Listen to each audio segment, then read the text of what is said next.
because the rules now favor offense. If you can hire an offensive coach, do it. But Snyder would argue he did find Sean McVay, the defensive version, in Mike Macdonald.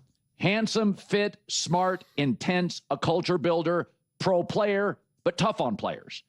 That's Sean McVay on defense. So remember that Washington coaching tree when they had LaFleur, McVay, Shanahan, Mike Macdonald? Well, Mike Macdonald, he did the Harbaugh tree. He was with the Ravens and John Harbaugh, and then Jim Harbaugh needed a defensive coordinator, called his brother, and he went to Michigan, and he crushed in both. So, and it's really McVay. Minute he walks in the door, he's got a presence. That's what I've said about Mike Kafka with the Giants. I hear he doesn't have much of a presence. This guy walks into a room, big chest, handsome, fit, smart, intense, looks like an athlete, players buy into him. And that's the thing is, McVay instantly, the Rams offense with all the jet sweeps, it just looked different. Seattle, the minute Mike Macdonald walked in, three things became very clear. Number one, they were going to be a physical team running the football. Number two, hyper-aggressive. It's why he loves Sam Darnold as the quarterback. Sam loves to let it fly down the field. It's why the GM just made a Rashid Shaheed deal from New Orleans. More deep balls. JSN, more deep balls. So, and the third thing, it's very obvious, is special teams means a lot. Seattle special teams are excellent. So, and I always say this, Pete Carroll, old school, left Seattle, and he was a defensive guy. Literally, a month in, the defense was better with a new school guy, defensive head coach. So everybody wants the next McVay. They found it just on the defensive side. And you can see poor coaching, Jets, and really smart coaching. McVay takes over the Rams. Macdonald takes over Seattle. You can see it instantly, mostly by identity. What are you? Right now, New England, unbelievable on first down, tough, better defense, don't make a lot of mistakes. That's them. Seattle, Greg Cosell talked about it yesterday. Their hyper-aggressive defense, how it stacks up with the Rams.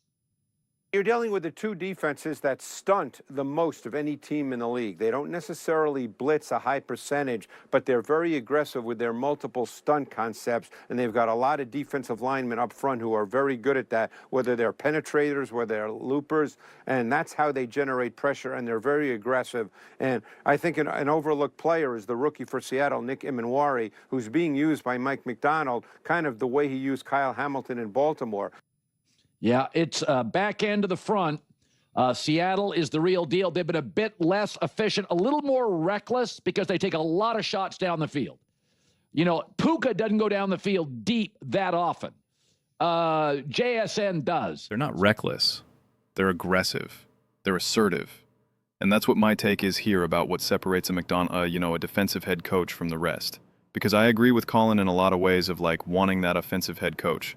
Defensive coaches, especially in this era, can kind of struggle a little bit because the rules are in favor of offense, as we all know. And, you know, you want to be able to connect that offensive head coach with your quarterback, especially if it's a young, developing quarterback, et cetera, et cetera. The one thing that we often also see with defensive coaches is they tend to be a more conservative by nature, and they're not willing to take chances, whether it be from a roster construction, whether it be to move on from a quarterback, or whether it be from a play-calling perspective, you know, whatever it may be. And Macdonald just goes against that completely. He wants to be aggressive both offensively and defensively, from a roster construction and from an X's and O's. And it's awesome to see. It's awesome to see. And he's a culture guy. I mean, like, it's just been an absolute slam dunk hire, 100%. And I think as much as we are in such an offensive forward NFL right now, I do think the pendulum is kind of swinging back.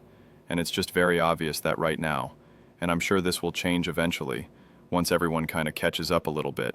You know, it's just, you're going to win a lot of games when you just make the other team's quarterback uncomfortable. When you just make that other, I mean, like, and that's always true, but it felt like it was almost, it felt like we were living in like a 3-4 year window where it was like impossible. It's like you can't make Josh Allen uncomfortable.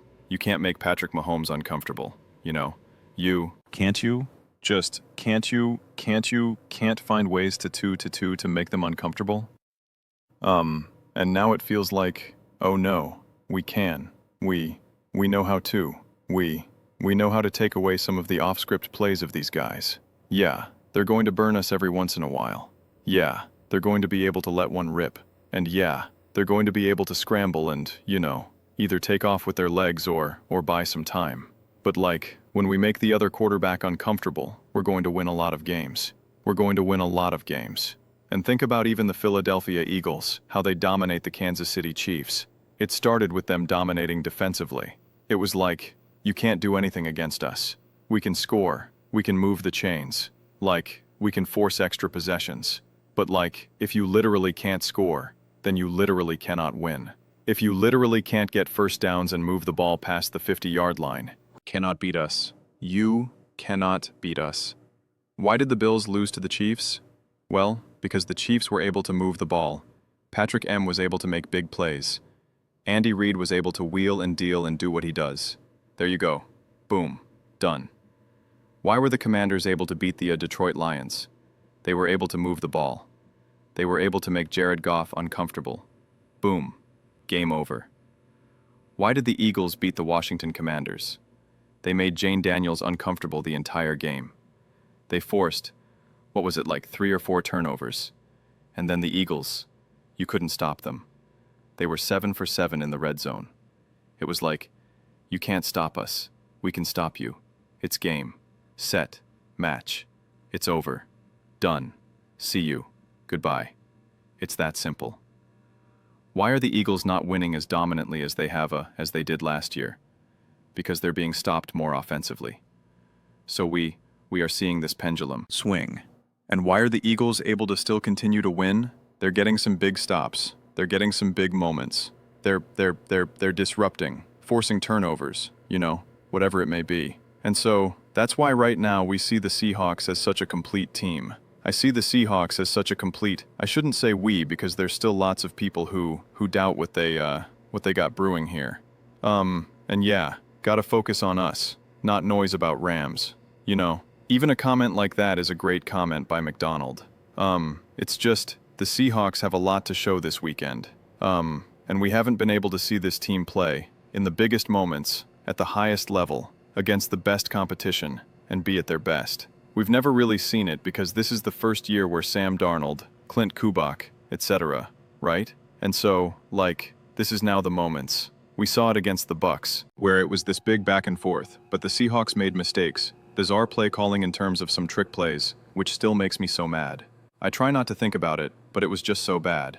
Had a tough turnover, a great blitz by Todd BS, etc., etc. The defense did not rise to the occasion. That defense was not good that game. And it was yeah, you lost. Straight up lost. It's on you.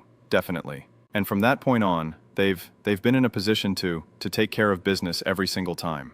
And to be fair, the competition that they've played is not on their level. Now, you have the Rams who are definitely going to be on their level. And if not, then it's up to the Seahawks to show why it's not. Right? It's completely then up to the Seahawks to be yeah, no, you're not on our level. But if you are, then it's execution.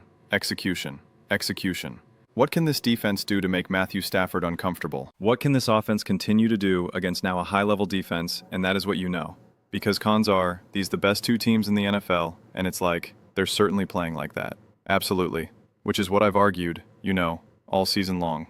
But what a team like the Chiefs have, what the Eagles have, etc., is that in these big moments, in these big games, they do execute. They do get it done. They do get that game winning. They do get that touchdown.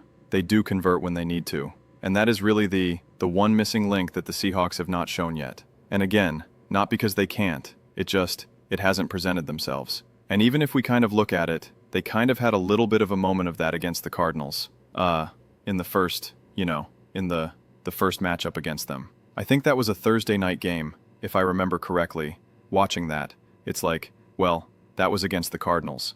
Right? It was against the Cardinals, doesn't it?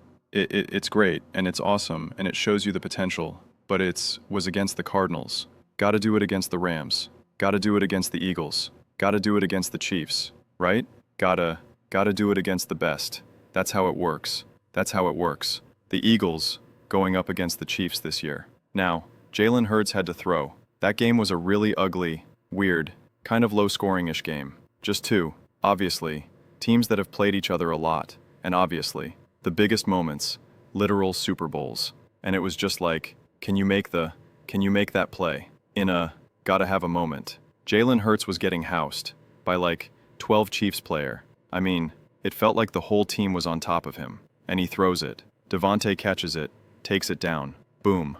Touchdown. And it was just like, that's what that game really kind of came down to. Patrick Mahomes trying to make the play to Travis Kelce. Travis Kelce olays the ball up in the air. Interception. It's like make the plays when they matter most against the best teams. That's what it always comes. It's an outlier what the Eagles did against the Chiefs and the Commanders. Last. Like that's an outlier. It's more likely what happened against the Packers or the Rams. And now Matthew Stafford is driving. Matthew Stafford has a chance to take the lead and win this game against the Eagles. And what happens? Jalen Carter happens. He's in his lap saying, "Not today, bro. Not today. Not this year." It's making the plays and the got-to-have-it moments. That is what the Seahawks need to show and solidify that that's what they can do. Now, will this game present that opportunity? I don't know. But if it does, that's what you're looking for. That's what you're looking for. And if they come up short and it's because they couldn't do that, you're like, how do we take that next step? Because it is a step that you have to take. Not all the games are going to be like what you played against the Cardinals last week, right? Not the way it's going to be. So I'm excited to continue to watch this story of the Seattle Seahawks. It's been an absolute pleasure. And, this is the game right now, Seahawks versus Rams. So I can't wait. Those are just my thoughts. I'd absolutely love to hear yours. What do you guys all think about the Seattle Seahawks? Are they clearly the best or one of the best teams in the NFL? Let me know your thoughts in the comments below. I read every single comment, so you agree with me or disagree with me. Either way, let's get in some discussions, let's get in some fights, but ultimately, let's just have some fun. Please do consider subscribing. We are building an amazing community here. I absolutely love to see you part of it. I want to build something that we all generally feel connected to, something that we're really excited to be a part of. I think we're on our way to doing it. Please don't forget to give this video a thumbs up as it really does help the visibility and the algorithm. Thank you so much. See you next time.